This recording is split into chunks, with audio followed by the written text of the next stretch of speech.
क्योंकि मृत्यु के बाद आपके पास न तो वो हाथ हैं, ना आंख हैं, ना वो नेत्र हैं, ना कान है, क्योंकि आत्मा का कोई रंग रूप नहीं होता। और जब शरीर दिया जाएगा तो केवल यमराज का दंड भुगतने के लिए दिया जाएगा, बस पुण्य के लिए नहीं दिया जाएगा, केवल पाप के लिए दिया जाएगा। पुण्य कर सकते हैं तो केवल इस धरा पर, लेकिन पाप का दंड भुगतना है तो वहां भी शरीर, क्योंकि शरीर ही दर्द को सहन करता है, आत्मा दर्द को सहन नहीं करती। तो ये व्यवस्थाएं, ये जो तैयारियां हैं, ये जब से ही शुरू कर दीजिए तब से पता लग जाएगा। और जहां तक हो कोशिश हो किसी के साथ गलत ना करें, बचकर रहिए, ना किसी की निंदा कीजिए, ना चुगली कीजिए, ना किसी के बारे में गलत विचार रखिए, ना किसी के बारे में गलत सोच रखिए।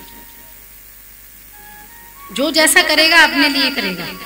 उसको कई बार यह होता है ना कि हमारे खासकर महिलाओं में ये ज्यादा होता है कि अगर साथ वाली या पड़ोस में कुछ लड़ाई झगड़ा हो जाए, मियाँ बीवी की ये लड़ाई हो जाए, पति पत्नी की लड़ाई हो जाए, तो एक महिला की आदत है उसको तो पता लग जाए, फिर वो दूसरे के पास जाकर बताएगी, दूसरे वाली फिर तीसरे के पास जाकर बताएगी। अच्छी बात इतनी जल्दी नहीं फैलेगी जितनी बुरी बात आग की तरह फैल जाएगी।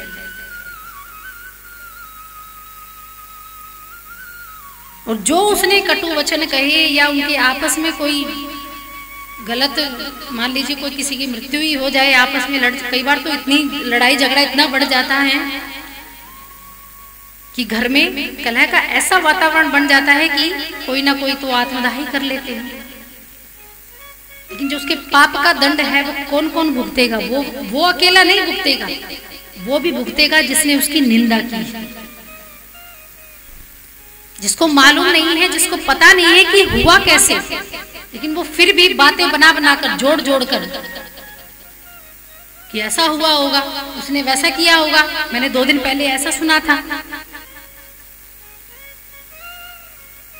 तो जो अपनी मनगढ़ंत बातें बनाते रहते हैं, तो उसने जो बुरे कर्म है उसका कुछ हिस्सा उन व्यक्तियों में बट जाता है जो बातें कर रहे थे, जिन्होंने गलत विचार उत्पन्न किए और उसके बारे में गलत बोला। तो वो उसके थोड़े थोड़े पाप सब में बढ़ जाते हैं और उसको जो मिला सो मिला, उसको तो मिलना ही है, लेकिन उसके पाप बट गए। तो उसके लिए तो खुशी की बात है क्योंकि उसके पाप बटने लग रहे हैं। वो अकेला नहीं भुगतेगा, साथ में वो भी भुगतेगा जो उनके बारे में गलत धारणा रखता है।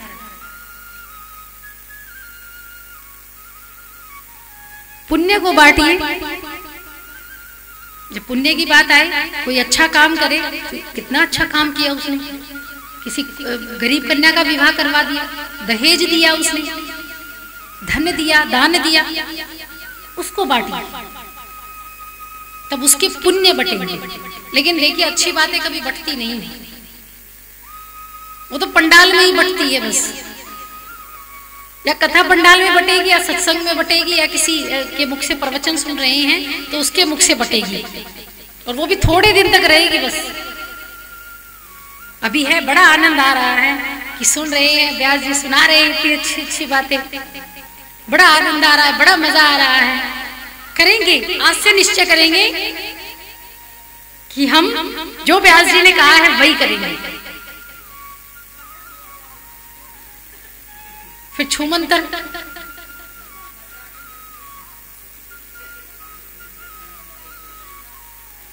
घर तक तो पहुंचने में इतने तो पता नहीं क्या क्या ऐड हो जाएगा, अच्छी बातें माइनस हो जाएंगी, और जो पड़ोस की कहीं से इधर उधर भनक लग गई तो वो ऐड हो जाएगी। और हमारी आंखें तो इतनी तेज हैं कि चलते चलते एक बार दरवाजा खुला हो बस घर का, पूरी रिपोर्ट पता लग जाती है। केवल दरवाजा खुला हो, चलते चलते एक नजर निहार लिया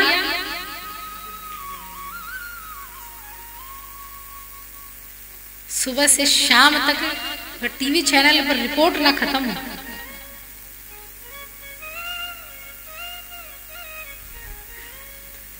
ऐसी नजर है हमें।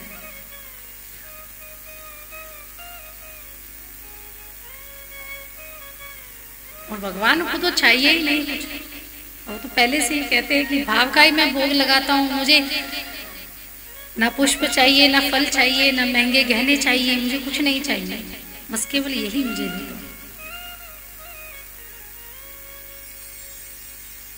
सूरदास जी के पास से, सूरदास जी की पत्नी थी,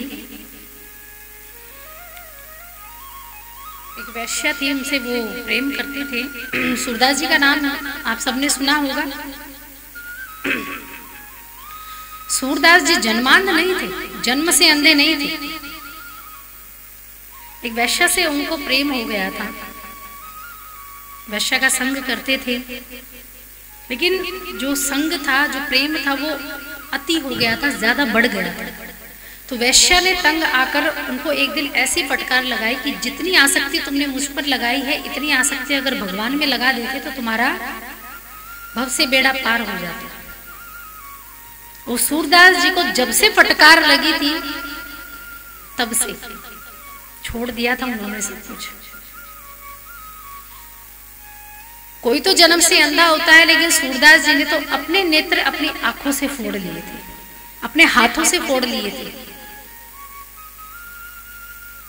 उन्होंने कहा कि ये जो काम वासनाएं, लालसा हैं, ये नेत्रों से ही उत्पन्न होती है, नेत्रों से सबसे पहले आती है, तो क्यों ना मैं इन आंखों को ही फोड़ दूं।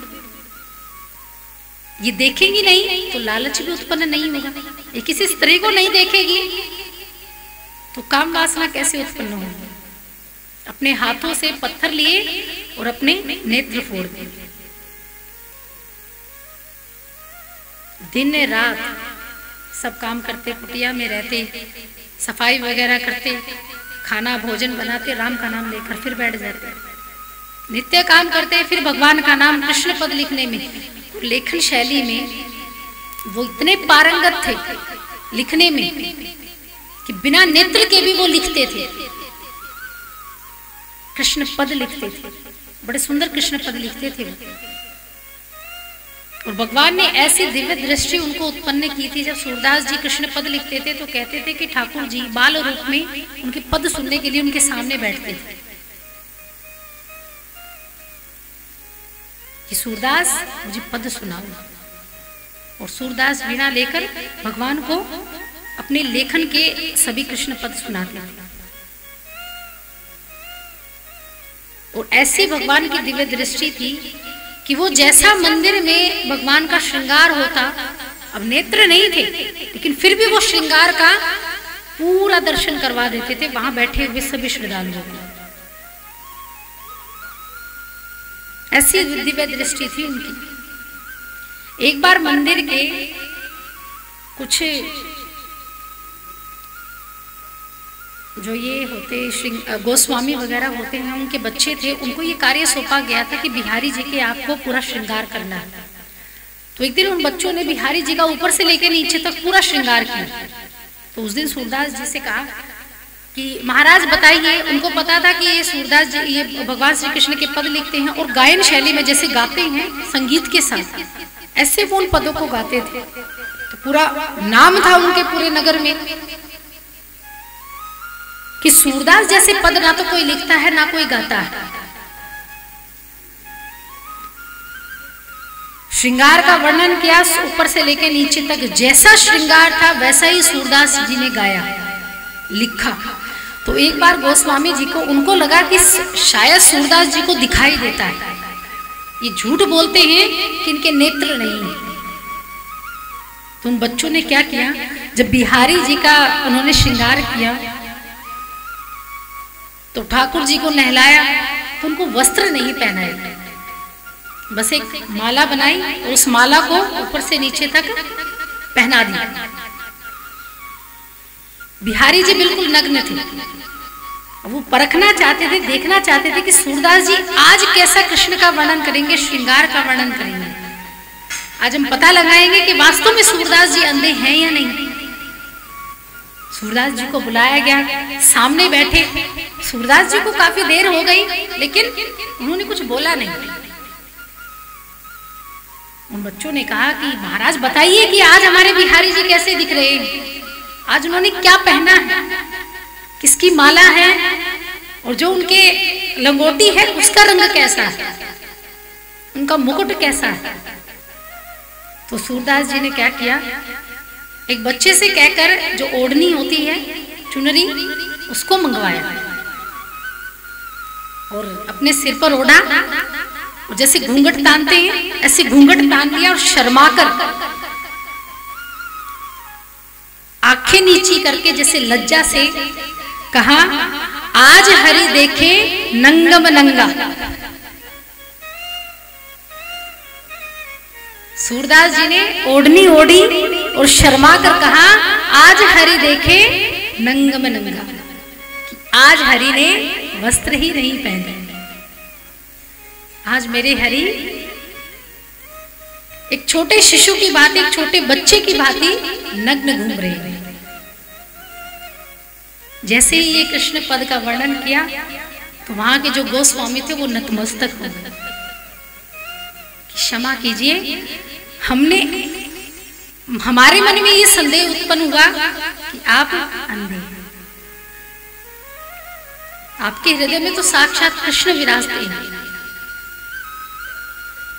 ऐसे सूरदास जी मन की आंख थी, वो कहते थे कि आपकी आंख नहीं है और फिर भी आप दर्शन करवा देते हैं वहां बैठे व्यक्तियों को। बोले इसमें नेत्र